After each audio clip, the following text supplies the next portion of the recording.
신임당 대표의 한동훈 후보가 당선됐습니다. 1차 투표에서 과반 득표를 기록하면서 결선 투표 없이 선출 절차가 마무리됐습니다. 11월 치러지는 미국 대선이 공화당 트럼프 전 대통령과 민주당 해리스 부통령 간의 대결 구도로 사실상 확정됐습니다. 두 사람의 지지율 격차가 2%포인트에 불과하다는 조사 결과도 나왔습니다. 대전시가 문화유산으로 보존하기 위해 수백억 원을 들여 매입한 옛 대전구청사에 세계 최대 규모의 커피 체인점인 스타벅스 특수매장 입점을 추진하면서 논란이 일고 있습니다. 고령 독산해 수욕장에서 야간 해루질에 나섰던 40대 남성 2명이 숨진 채 발견됐습니다. 사고 당시 해당 지역은 밀물이 가장 높은 대조기인데다 강풍에 풍랑주의보까지 내려져 있었습니다.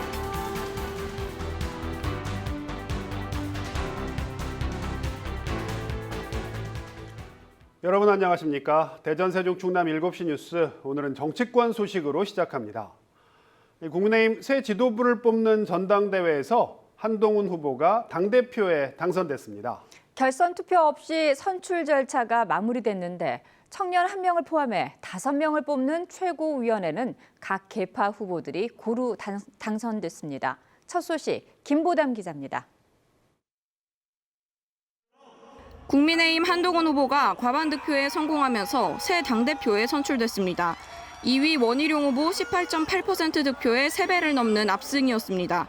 나경원 후보는 14.58%, 윤상현 후보는 3.73%를 득표했습니다.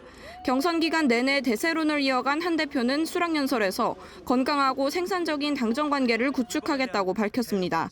건강하고 생산적인 당정 관계와 합리적인 토론을 통해서 민심을 정확히 파악하고 그때 때를 놓치지 말고 반응합시다.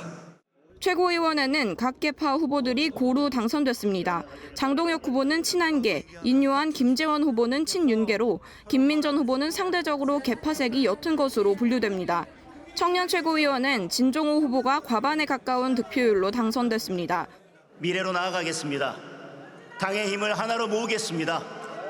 그리고 앞서 싸우겠습니다. 선출과 동시에 임기를 시작한 한동훈 대표는 내일 현충원 참배로 첫 당무를 시작합니다. KBS 뉴스 김보담입니다. 미국에서는 바이든 대통령의 대선 후보 사퇴 하루 만에 해리스 부통령이 민주당 후보 자리를 굳혀가고 있습니다.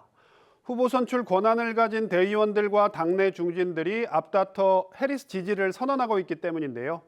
11월 미국 대선은 해리스 대 트럼프 대결로 사실상 확정된 가운데 해리스가 트럼프의 지지율을 바짝 따라붙고 있습니다. 보도에 임세음 기자입니다.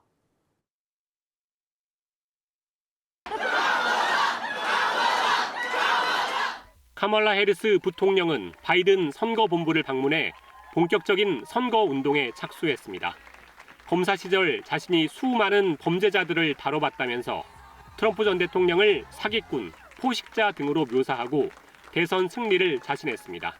Predators who abused women, cheaters who broke the rules for their own gain.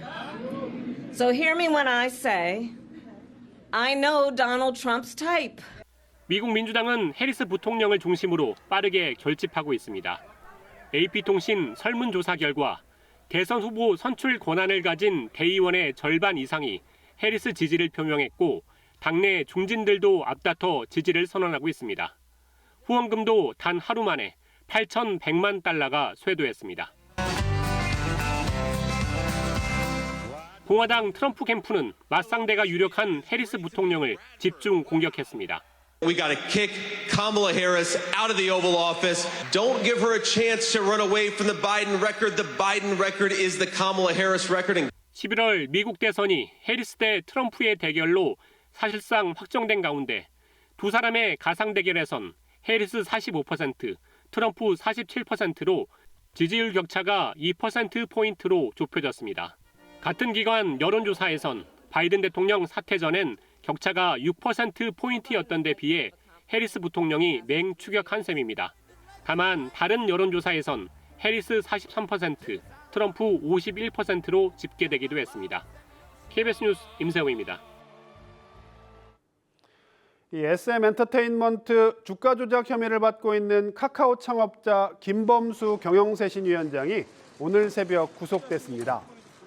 서울 남부지법 한정석 영장전담부장판사는 자본시장법 위반 혐의를 받는 김 위원장에 대해 증거인멸과 도망 우려가 있다며 구속영장을 발부했습니다.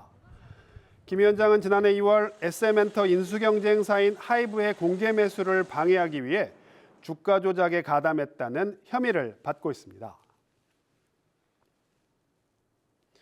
이 카카오는 IT 기업으로는 가장 높은 재계순위 15위의 대기업입니다. 김범수 위원장이 구속되면서 총수부재라는 초유의 사태를 맞게 됐는데요.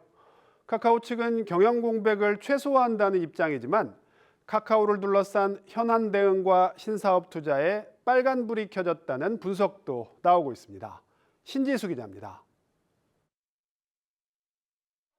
창업자 구속이라는 예상치 못한 결과에 카카오는 충격에 빠졌습니다. 구속 10시간 만에 공식 입장을 낸 카카오 측은 공백을 최소화하겠다고 밝혔습니다.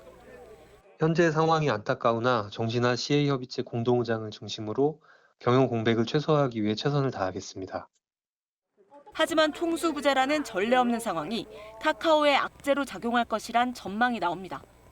계열사 전체 주가가 오늘 하루 1조 7천억 원이 증발할 정도로 시장은 빨리 움직였습니다. 카카오를 둘러싼 잇따른 위기에 은둔형 경영자에서 전면에 나서 추진했던 계열사 줄이기 등 내부 쇄신 작업도 구심점을 잃을 가능성이 큽니다. 그룹 컨트롤타워 CA협의체를 공동의장 정신화 대표와 함께 이끈 만큼 미래 먹거리 발굴에도 빨간불이 들어왔습니다. 카카오 측은 자체 초거대 언어 모델 출시가 계속 미뤄진 가운데 지난달 초 인공지능 전담 조직까지 만들며 대응해왔기 때문입니다. 신규 기술에 대한 투자는 아주 단기적인 성과를 이루기가 굉장히 어려운 영역이기 때문에 중장기적인 그런 비전을 가지고 투자를 해야 되는데 이제 이런 거는 이제 경영자들이 쉽게 결정하기 좀 어려운 면이 좀 있을 거라고 생각이 됩니다. 카카오의 수입원인 카카오 모빌리티는 경쟁사 호출 차단, 수수료 부당 부과 등으로 이미 공정위 조사를 받고 있습니다. 재판 결과에 따라 카카오는 핵심 계열사 카카오뱅크 대주주 자격까지 박탈될 경우 기업 구조가 흔들릴 위험까지 제기됩니다. KBS 뉴스 신지수입니다. 대형 병원들의 전공의 공백을 메우기 위한 하반기 전공의 모집이 어제부터 본격적으로 시작됐습니다. 일부 의대 교수들의 교육 거부 선언에 이어 주요 수련병원들도 지방 전공의 선발 제한 등을 검토하고 있습니다. 정부는 교수들이 환자들의 불안을 외면하고 있다며 유감을 표했습니다. 주현지 기자의 보도입니다. 7,600여 명 규모의 하반기 전공의 모집이 진행 중인 가운데 수도권 주요 수련병원 교수들이 잇따라 수련 보이콧을 선언했습니다. 서울대 등 6개 의대 교수 비대위는 공동 입장문을 내고 하반기 전공의 모집에 동의하기 어렵다고 밝혔습니다. 교수들은 사직 전공의들의 온전한 복귀가 아닌 일부 충원은 미봉책에 불과하다고 비판했습니다. 특히 지역병원을 사직한 전공의가 수도권으로 옮겨가면 열악한 지역 필수 의료는 몰락할 것이라고 우려했습니다. 서울 아산병원에서는 레지던트 1년차를 아예 선발하지 않겠다고 했습니다. 고려대 의료원 소속 교수들은 지역 의료 붕괴를 사유로 지역 병원 출신 지원자를 거르는 방안도 검토 중입니다. 연세대와 성균관대, 가톨릭대 등 의대 교수들은 하반기 채용 전공의를 제자로 받아들일 수 없다는 입장을 내놓기도 했습니다. 정부는 이 같은 교수들의 움직임에 유감의 뜻을 밝혔습니다. 용기를 내서 수련을 계속하고자 하는 전공의를 위축시키는 일부 교수님들의 입장에 대해 정부는 유감의 뜻을 표합니다. 또 의료 현장의 어려움을 잘 알고 있을 의대 교수들이 환자의 불안과 불편을 외면하는 것 같다고 지적했습니다. 한국중증질환연합회도 교수들의 새 전공의 거부는 모렴치하고 반인륜적 학풍이라고 비판하며 철회를 요구했습니다. KBS 뉴스 주현지입니다. 이렇게 하반기 전공의 모집 일정이 시작된 가운데 대전의 주요 대학병원들도 전공의 모집에 나섰습니다. 이번 모집에 충남대병원은 59명, 건양대병원 24명, 대전을지대병원 106명, 대전 선병원은 9명을 보건복지부에 신청했습니다. 앞서 대전을지대병원과 가톨릭대 대전성모병원은 복귀하지 않은 전공의들의 사직서를 수리했고 충남대병원은 미복귀 전공의 230여 명에 대한 사직 처리를 유보하고 있습니다. 형사 사건의 가해자가 감형을 노리고 선고 직전에 법원에 돈을 맡기는 걸 기습공탁이라고 하는데요. 그동안 피해자의 의사와 상관없이 이루어진 기습공탁으로 감형이 되는 경우가 많아 비판이 잇따랐습니다. 이런 기습공탁을 막기 위한 법률 개정안이 오늘 국무회의를 통과했습니다. 현예슬 기자의 보도입니다. 롤스로이스 뺑소니 사건 가해자에게 마약류를 처방하고 마취 상태의 환자들을 성폭행한 혐의를 받는 의사 연모 씨. 환자 성폭행하고 불법 촬영한 혐의 인정하셨습니까? 지난달 1심 재판부는 염 씨에 대해 징역 17년과 벌금 500만 원을 선고했습니다. 하지만 재판 직후 염 씨에 대한 비판이 이어졌습니다. 피해자 가운데 한 명이 성폭력 피해를 비관해 목숨을 끊었지만 염 씨는 사과도 없이 선고를 이틀 남기고 기습공탁을 했기 때문입니다. 경제활동도 오래 했던 사람인데도 이 피해자 한 명당 500만 원을 공탁을 했다는 건 보여주기식의 공탁을 했다고밖에 생각이 안 되고요. 이렇게 선고 직전 감형을 노린 기습공탁을 방지하기 위한 법률 개정안이 국무회의를 통과했습니다.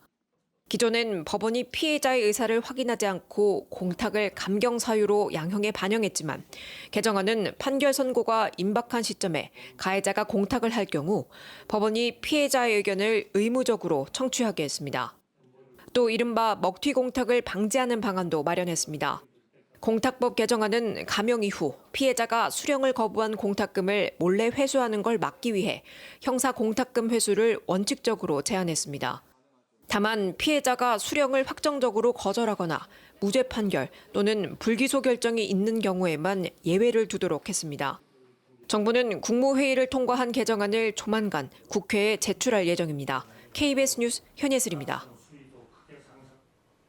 우리 군의 과학화 훈련 장비인 마일즈의 개발 등에 10년 넘게 관여한 현직 군인이 납품업체로부터 뇌물을 받은 혐의로 군 검찰의 수사를 받고 있다는 소식 어제 전해드렸는데요. 이 뇌물을 준 혐의를 받는 해당 업체가 이번에는 경쟁사 기술 탈취로 경찰 수사를 받고 있다는 사실이 KBS 취재 결과 확인됐습니다. 이원희 기자의 단독 보도입니다. 실탄을 쏘지 않고 레이저를 활용해 전투훈련을 할 수 있는 군장비 마일즈. 이 장비의 개발과 도입을 담당했던 군인이 관련 업체들로부터 뇌물을 받은 혐의로 군검찰의 수사 대상은 마일즈 입찰에 17년 동안 관여한 김모 원사. 해외 휴가 당시 한 마일즈 장비 납품업체에서 여행 경비를 제공받은 혐의를 받고 있습니다. 그런데 여행 경비를 대신 낸 이 업체가 경쟁사 기술 탈취 혐의로 경찰 수사를 받고 있는 사실이 KBS 취재 결과 확인됐습니다. 경기 남부경찰청은 이 같은 혐의로 해당 업체 법인과 이 업체 소속 직원 2명을 검찰에 넘겼습니다. 해당 업체 등은 실제로는 군에서 요구하는 수준의 기술이 없는데도 마일즈 장비 납품 계약을 따낸 뒤 경쟁사로부터 제조 기술을 탈취한 혐의를 받고 있습니다. 경찰은 해당 업체가 함께 입찰에 참여했던 경쟁사 직원을 포섭해 관련 제조 기술을 탈취한 것으로 보고 있습니다. 김 원사의 뇌물수수 사건을 수사하는 군검찰은 이 과정에서 김 원사가 영향력을 행사했을 거로 보고 수사를 벌이고 있습니다. 그거를 제작을 자체적으로 하셔가지고 똑같이 하려고 하셨던 것 같은데 그거는 절대 일어나서도 안 되는 문제입니다. 그거는 충분히 안 해야 합니다. 해당 업체와 김 원사는 경쟁사 기술 탈취에 대한 KBS 질의에 답변을 하지 않았습니다. KBS 뉴스 이원입니다. 이 보령에서 야간 해루질에 나섰던 40대 2명이 숨진 채 발견됐습니다. 사고 당시 해당 지역에는 강풍에 풍랑주의보까지 내려져 있었는데요. 야간 해루질은 특히 사고 위험이 높은 만큼 각별한 주의가 요구됩니다. 정재훈 기자가 보도합니다. 비가 내려도 해수욕장 갯벌은 사람들로 붐빕니다. 바지락과 소라, 낙지가 많이 잡혀 해루질 명당으로 꼽히는 곳입니다. 그런데 구명조끼 같은 안전장구를 착용한 사람은 찾아보기 힘듭니다. 물이 들어차는 밀물로 조류가 바뀌었지만 자리를 뜨는 이들도 거의 없습니다. 메가폰을 들고서 방송하는데도 불구하고 나오지를 않습니다. 그러다 보니 빈번한 사고가 한두 번이 일어나는 게 아닙니다. 어젯밤 이곳에서 야간 해루질을 하던 40대 남성 2명이 사고를 당했습니다.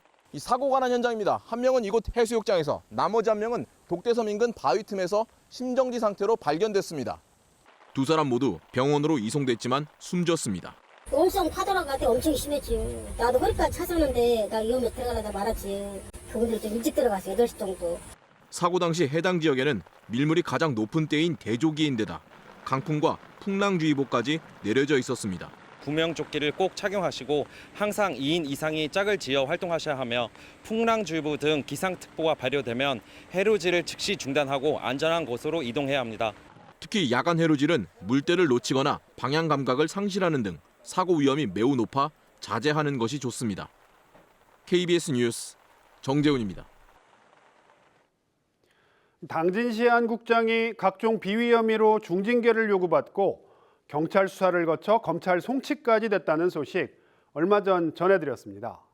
이 사정이 이런데도 해당 국장은 여전히 사무실에 출근해 권한을 행사하고 있는데요. 이 당진시의 제 식구 감싸기가 도를 넘었다는 지적이 나오고 있습니다. 박병준 기자가 취재했습니다. 당진시의 A 국장에 대한 충청남도의 감사가 시작된 건 지난해 8월. 석 달간의 감사 끝에 지역에서 사업하는 업체에 직권을 남용해 압박을 하고 취업 청탁 등의 비위를 저지른 혐의가 인정돼 당진시에 중징계를 요구했습니다. 경찰에 수사도 의뢰했습니다. 하지만 당진시가 내린 건 직위 해제 3개월의 임시처분. 그 사유도 감사 결과와는 무관한 근무 능력 부족이었습니다. 직위 해제 4가지 요건 중 가장 가볍습니다. 이 직위 해제 기간, 경찰의 압수수색 등 본격적인 수사도 시작됐지만 A 국장은 아무 일도 없는 듯 사무실로 출근해 업무 처리를 했습니다. 징계 요구를 받은 분이 계속 이런 업무를 맡는 게 혹시 부적절하다고 생각은 안 하세요? 아니 그게 뭐 결제하는 건 없잖아요. 그리고는 직위 해제가 끝나자 지난 2월 말 다시 원래 자리로 복직했습니다. 사건 참고인 등에게 영향력을 행사할 수도 있는 자리입니다. 검찰 송치를 앞둔 최근 인사에선 또 다른 국장직으로 발령받았습니다. 내부에서조차 이해하기 힘든 인사란 평가가 나옵니다. 그때 한창 계속 방송이 나올 때 이거 딴 데로 보내야 하지 않냐. 그런 거 인사가 뭐 시장님 마음인 걸 어떻게. 당진시는 A 국장에 대한 징계와 형사 절차가 마무리되지 않아 임시 조치만 했다는 입장. 열기이 된 것도 아니고 형사 기소가 된 것도 아니고 또 성범죄라든지 뭐 이거 준비한 그건 아닙니까? 하지만 지방공무원법은 이 중징계를 요구받은 사람에겐 징계 결정이 나올 때까지 직위 해제와 대기 발령 등을 유지해야 한다고 규정돼 있어 이 도 넘은 제 식구 감싸기라는 비난은 피하기 어려워 보입니다. KBS 뉴스 박병준입니다. 이 내용 취재한 박병준 기자와 좀 더 이야기 나눠보겠습니다. 박 기자 어서 오세요. 예. 네.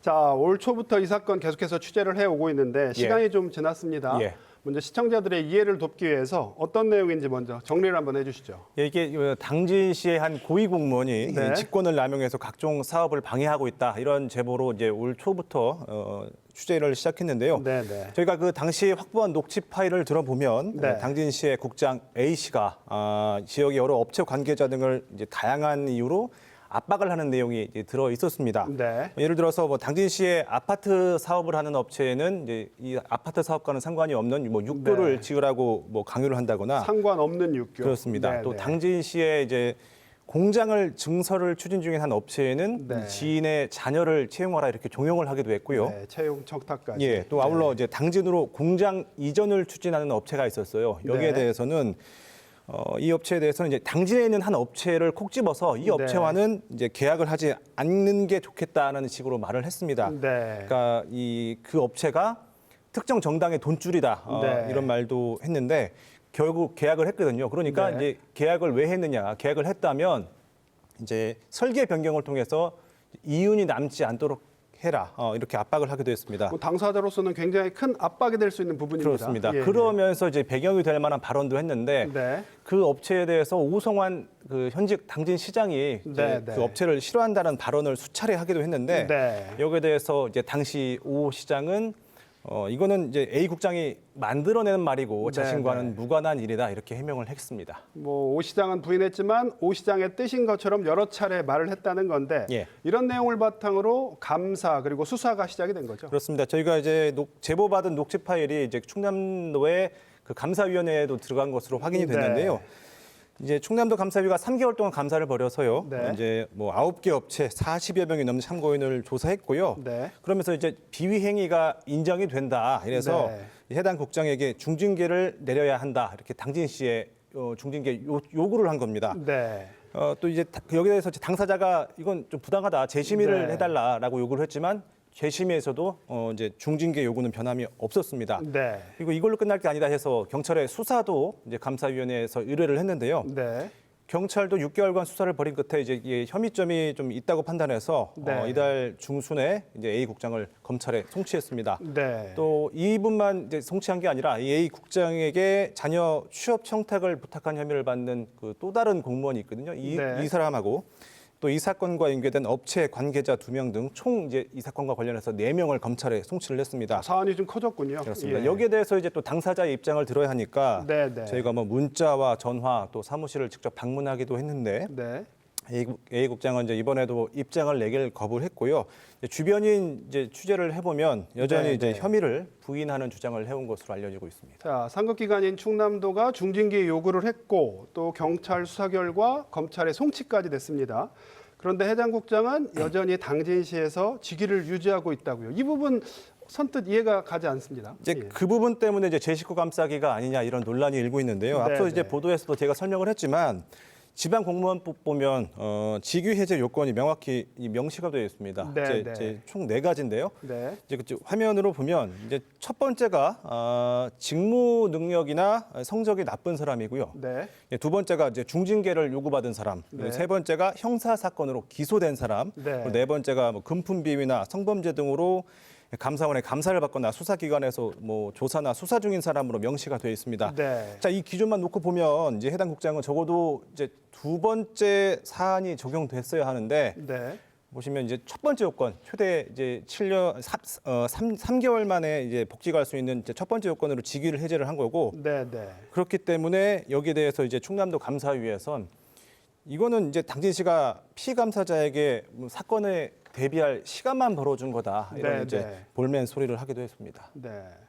엉뚱한 직위해제 요건을 적용해서 쉽게 돌아올 수 있는 길을 열어줬다. 예. 뭐 이런 의심이 충분히 가능해 보입니다. 예. 근데 뭐 복직을 했다 그래서 징계가 마무리된 건 아니잖아요. 그렇습니다. 네. 현재 징계위에 회부는 돼 있는 거죠. 예. 예, 결과는 특히- 언제쯤 나옵니까? 이게 사실 이제 직위해제는 임시처분이고요. 징계는 이제 따로 결정이 되는데요. 네, 네. 당시 이제 징계 결정은 당초 4월에 이제 있을 예정이었는데 네. 이게 수사 중이라는 이유로 당시에는 이제 유보 결정이 났습니다. 네. 이제 그러면서 이제 검찰이 이 사건을 기소를 하면 그때 이제 징계 수위를 결정을 하겠다 당시 결정을 했거든요. 네, 네. 이 징계를 결정하는 인사위원회는 이제 2달에 한 번 열리는데 네. 다음 징계위가 이제 다음 달인 8월입니다. 그래서 네, 네. 검찰이 그 전에 기소를 할 경우에는 8월 인사위에서 징계 수위가 결정될 것으로 보이고요. 네. 이제 그게 아니면 10월로 넘어갈 것으로 보입니다. 그렇군요. 징계 결과까지 계속해서 챙겨주시기 바랍니다. 예. 예, 박 기자 수고했습니다. 고맙습니다.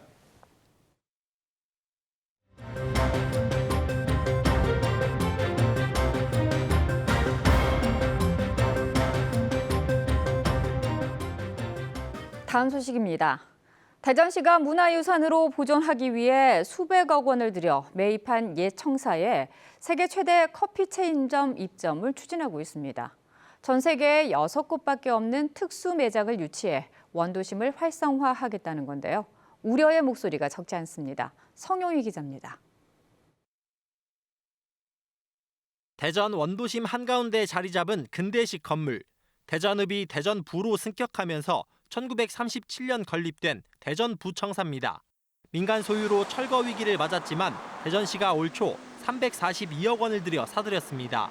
문화유산으로 보존하는 동시에 복합 문화공간으로 활용하겠다는 취지입니다. 그런데 이곳에 대전시가 세계 최대 커피 전문점 스타벅스 로스터리 유치에 나섰습니다. 이곳 본사하고도 좀 협의를 하면서 현장을 또 봐야지 얘기를 할 수 있기 때문에 현장 방문도 한번 하기로 했고요. 로스터리는 시애틀과 밀라노 등 전 세계 6곳밖에 없는 특수 매장입니다. 대전시는 인근 유명 빵집 성심당이나 근대 문화유산과 연계한 원도심 활성화 효과를 기대하고 있습니다. 대전에 빵이 유명하다 보니까 만약에 생긴다고 하면은 이제 빵이랑 같이 커피도 같이 먹을 수 있는 분들이 많이 오실 것 같아요. 그러나 문화재적 가치를 고려해 매입한 만큼 상업시설 유치에 신중해야 한다는 지적도 나옵니다. 문화유산으로서의 가치를 거꾸로 이제 스타벅스가 잠식해버리는 그런 이제 좀 우려스러운 목소리가 많은 것도 사실이고요.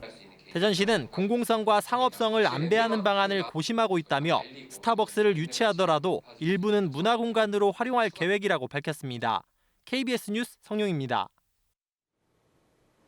지난달 20년 가까이 불규칙한 야간 교대 근무를 하다가 유방암 진단을 받은 간호사가 산재를 인정받았습니다. 이 교대 근무와 잦은 연장 근무가 많은 간호사들을 대상으로 국내 한 대학병원이 주 4일제 실험을 했습니다. 1년간 어떤 변화가 생겼을까요? 최우경 기자가 보도합니다. 지난해 노사 합의로 간호사 주 4일제 시범 사업을 시작한 이 병원. 새아이 엄마 김재희 씨는 올해 첫째가 초등학교에 들어가면서 주 4일제를 선택했습니다. 월급은 10%가량 줄었지만 육아휴직 없이 돌봄 부담을 덜게 돼 만족도가 높습니다. 잠을 잘 못 자고 이제 생체 리듬이 다 깨지고 하니까 이런 짜증들이 육아하고 아기들한테 사실 투사되는 경우들이 많거든요. 근데 확실히 그런 게 줄었고 3년차 간호사 이민혜 씨도 교대 근무에 건강까지 나빠지자 주 4일제 근무를 시작했습니다. 몸과 마음의 여유가 생기자 이젠 휴식보단 새로운 도전에 나섭니다. 필라테스나 혹은 기존에 미뤄뒀던 영어 공부라든지 이제 해보지 못했던 연애도 한번 해볼 수 있겠다라는 생각이 들어서 요새는 약간 소개팅도 나가보고. 주 4일제 1년, 3년차 미만 간호사 퇴사율이 34%에 달했던 병동은 지난해 퇴사자가 아예 없었고 휴일 여가 시간이 늘면서 행복도와 일생활 균형 지수도 고르게 높아졌습니다. 만약에 주 4일제로 실업률, 퇴사율이 감소한다 그러면 고용보험기금의 사회경제적 감축 효과도 존재합니다. 확장 모델을 검토할 시기가 되지 않았냐. 환자 보호자에 대한 태도도 많이 바뀌었습니다. 이전보다 좀 더 섬세하게 볼 수 있게 됐고 예민함도 좀 낮아지게 돼서 병원 측은 시범 사업 규모를 오랜 50명까지 늘렸지만 제도 확산을 위해선 대체 인력 비용에 대한 정부 뒷받침이 필요하다는 목소리가 나옵니다. KBS 뉴스 최경입니다.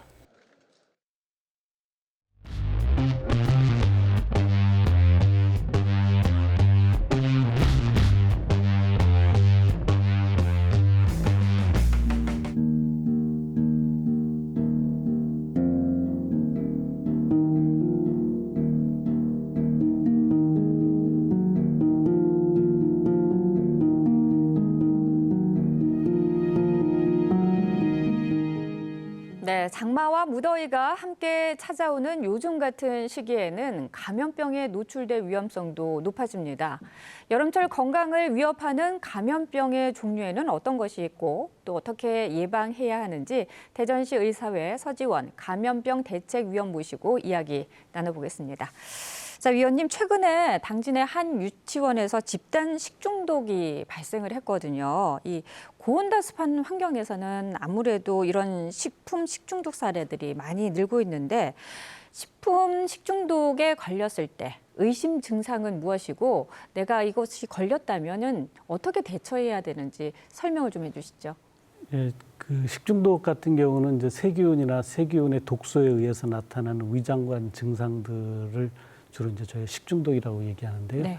식중독은 내가 어떤 음식을 먹고 나서 뭐 반나절이라든가 하루 정도 지나면서 복통이라든가 또는 설사, 구역 구토 같은 증상들이 나타날 때 의심해 볼 수가 있습니다. 그래서 그런 증상들이 있을 때는 바로 병원에 진료를 보셔서 그 원인이 어떤 것인지 찾아보고 그 치료를 하는 것이 중요하고요. 그 예방 대책으로서는 의심스러운 음식들은 먹지 않는 것이 필요하고 네. 그 음식이 보관 을 잘 해서 네. 상하지 않도록 해주는 것이 필요하겠습니다. 네, 식중독으로 의심이 될 때 보통 이제 구역 구토가 나는 경우도 있고 말씀하신 대로 이제 복통이 발생하면서 설사를 하는 경우도 있는데 일부 어떤 분들은 그런 불편함을 없애기 위해서 이렇게 지사제를 불편하시니까 드시는 경우가 있는데 이게 마냥 좋지만은 않다면서요?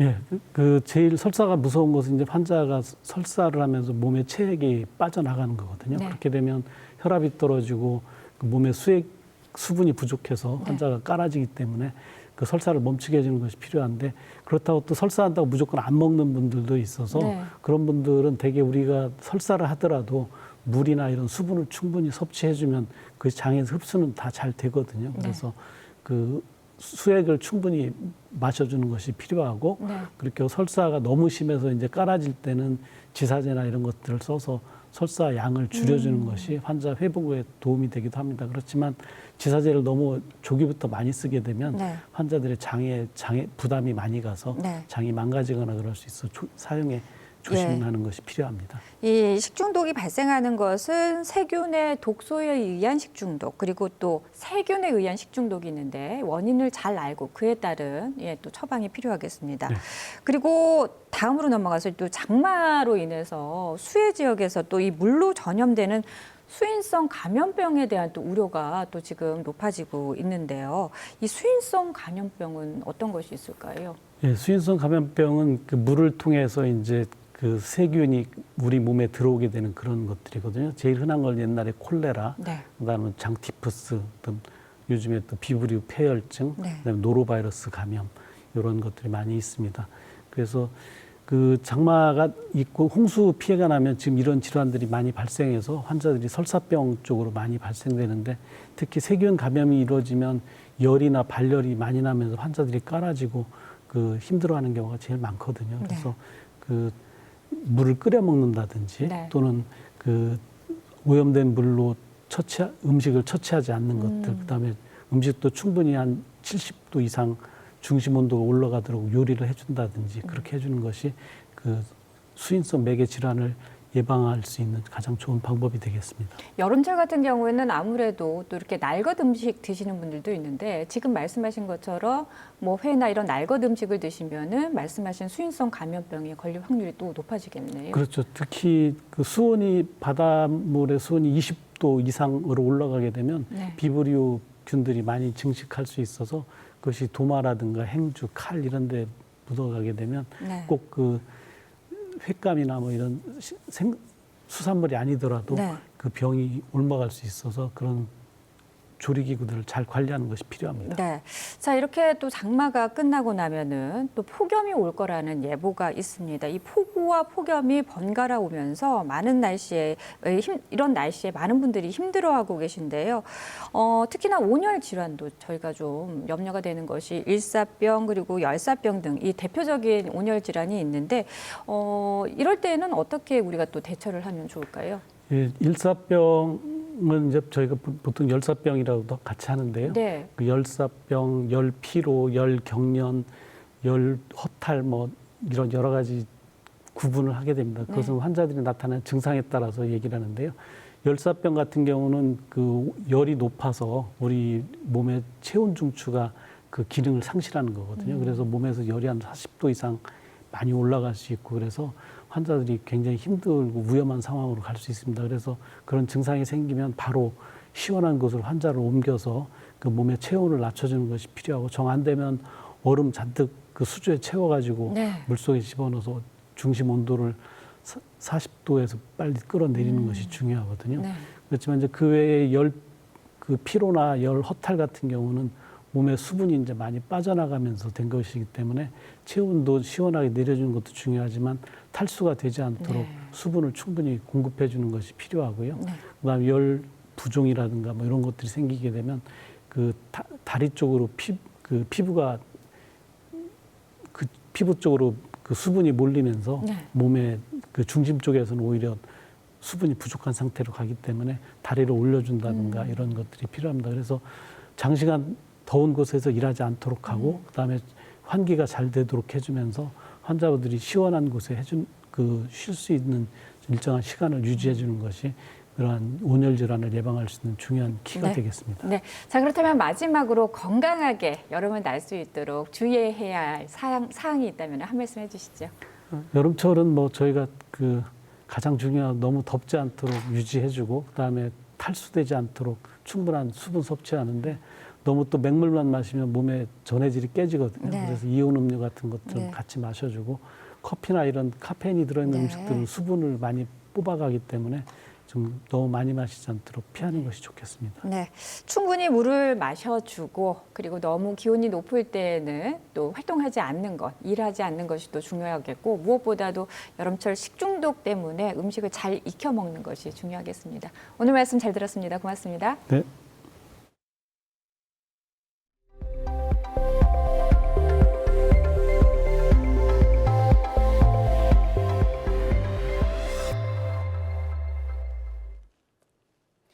얼마 전 체코에서 24조 원 규모의 원전 건설 우선 협상자로 우리나라가 선정됐다는 반가운 소식이 날아들었는데요.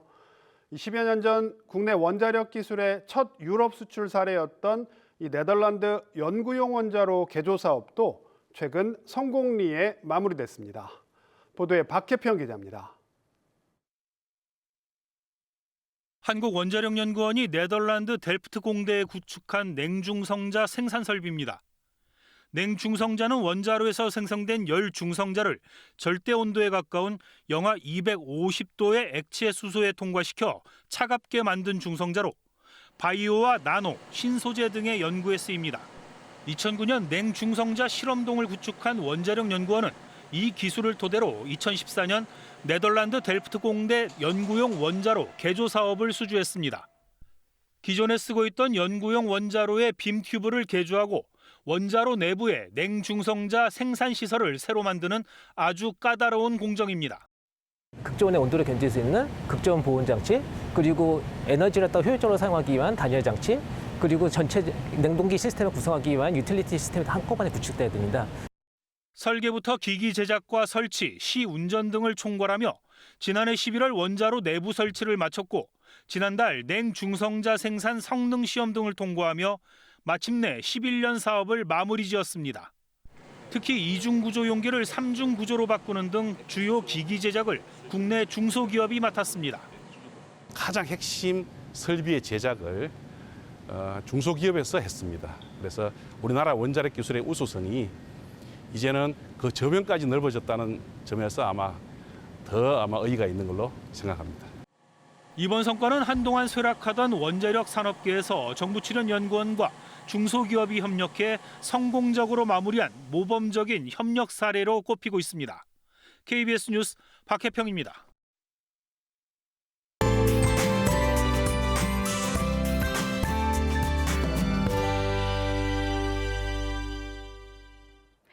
내일 아침까지 충남 북부를 중심으로 많은 비가 오겠습니다. 예상 강수량을 보시면 충남 북부 서해안에 많게는 80mm 이상이 되겠고요.